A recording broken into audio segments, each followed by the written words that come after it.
Hoje eu vou ler para vocês o capítulo 33 do livro Os Mensageiros, de autoria do Espírito André Luiz, psicografado por Francisco Cândido Xavier. Capítulo 33 A caminho da crosta. Após nos refazermos pela manhã, considerando a viagem ainda longa, despedimo-nos comovidos. Pelo menos quanto a mim, podia afirmar que me afastava com mágoa, tão belas as lições ali colhidas.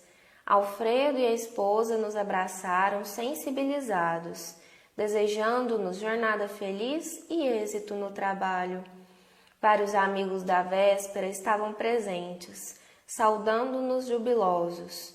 Tomamos o carro, agradavelmente surpreendidos. Ser-me-ia muito difícil descrever a pequena máquina, que mais se assemelhava ao pequeno automóvel de asas, a deslocar-se impulsionado por fluidos elétricos acumulados. Sem pretensioso, Aniceto explicou.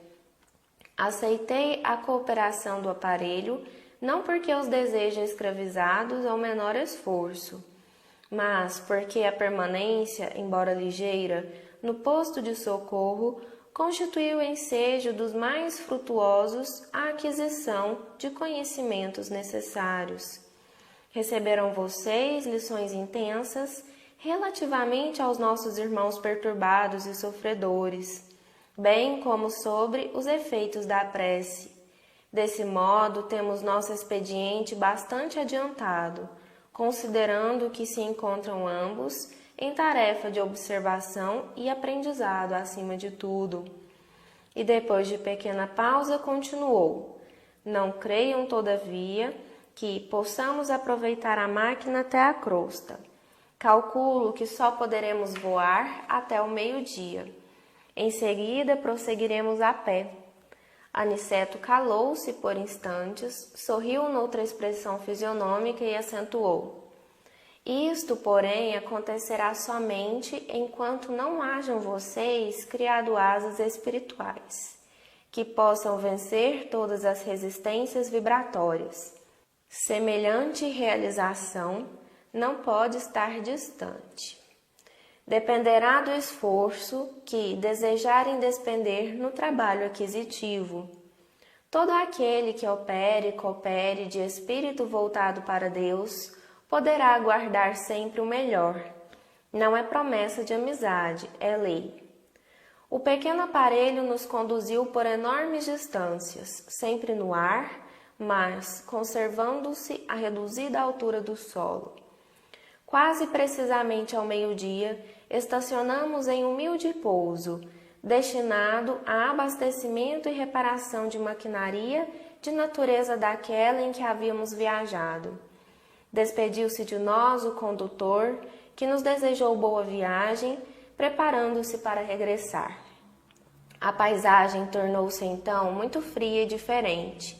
Não estávamos em caminho trevoso, mas muito escuro e nevoento.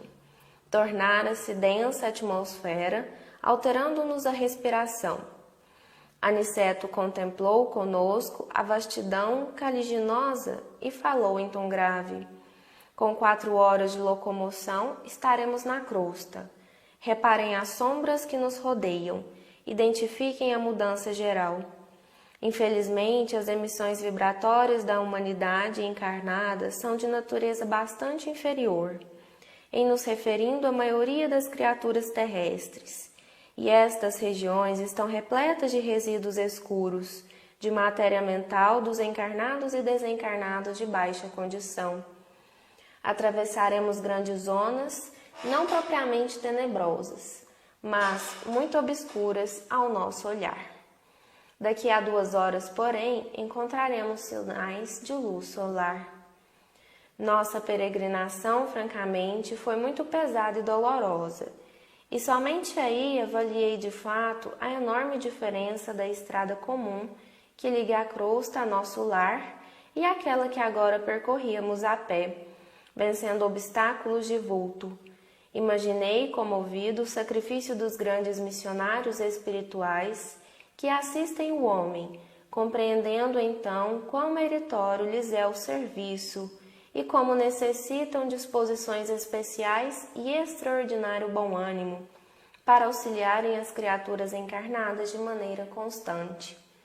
Os monstros que figuram a nossa aproximação, escondendo-se no fundo sombrio da paisagem, eram indescritíveis, e obedecendo a determinações de Aniceto, não posso ensaiar qualquer informe nesse sentido, a fim de não criar imagens mentais de ordem inferior no espírito dos que acaso venham a ler estas humildes notícias. No horário previsto por nosso orientador, começamos a vislumbrar de novo a luz do sol, como se estivéssemos em madrugada clara. O espetáculo era magnífico e novo para mim. Calor brando começou a revigorar-nos. Aniceto fixou o quadro maravilhoso dos raios de luz, atravessando as sombras, e falou de olhos úmidos. Agradeçamos ao Senhor dos mundos a bênção do sol. Na natureza física é a mais alta imagem de Deus que conhecemos. Temo-lo mais variadas combinações, segundo a substância das esferas que habitamos dentro do sistema. Ele está em nosso lar de acordo com os elementos básicos de vida e permanece na Terra segundo as qualidades magnéticas da crosta. É visto em Júpiter de maneira diferente. Ilumina Vênus com outra modalidade de luz. Aparece em Saturno noutra roupagem brilhante. Entretanto, é sempre o mesmo, sempre a radiosa sede de nossas energias vitais. Avançamos comovidos, e daí a algum tempo surgiu-nos o astro sublime, na posição que antecede o crepúsculo. Doutras vezes, viajando sempre através da estrada luminosa e fácil de ser percorrida, em vista das possibilidades de volitação, não fizera maior reparo. Agora, porém, que atravessara névoas compactas, anotava diferenças profundas. A certa distância, surgia a Terra não na forma esférica, porque nos achávamos não longe da crosta, mas como paisagem além, a interpenetrar-se nas extensas regiões espirituais. O sol resplandecia rumo ao poente, como enorme lâmpada de ouro. Aniceto, que parecia alegrar-se sobremaneira, exclamou: entramos na zona de influenciação direta da crosta. Poderemos doravante praticar a volitação, utilizando nossos conhecimentos de transformação da força centrípeta. A luz que nos banha resulta do contato magnético entre a energia positiva do Sol e a força negativa da massa planetária. Prossigamos. Não tardaremos a entrar no Rio de Janeiro. A essa altura, assaltou-me o desejo de perguntar alguma coisa relativamente à direção. Como nos orientaremos? Indaguei curioso. Antes de tudo, respondeu o instrutor, é preciso não esquecer de nossas colônias, estão situadas no campo magnético da América do Sul.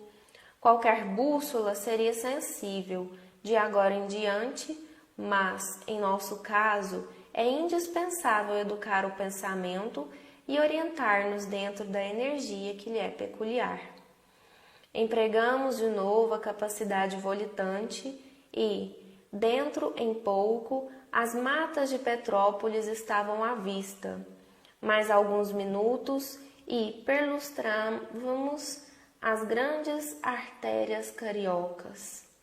Por sugestão do instrutor, abeiramo-nos do mar em exercício respiratório de maior expressão. Vicente e eu estávamos positivamente exaustos.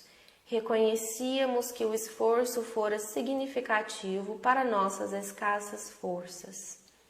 Indiferentes à nossa presença, os transeuntes passavam apressados, de mente chumbada aos problemas de ordem material. Fonfonavam ônibus repletos. A grande Bahia figurava-se-nos cheia de forças renovatórias. Quando se acendiam as primeiras luzes elétricas, Aniceto convidou-nos amavelmente.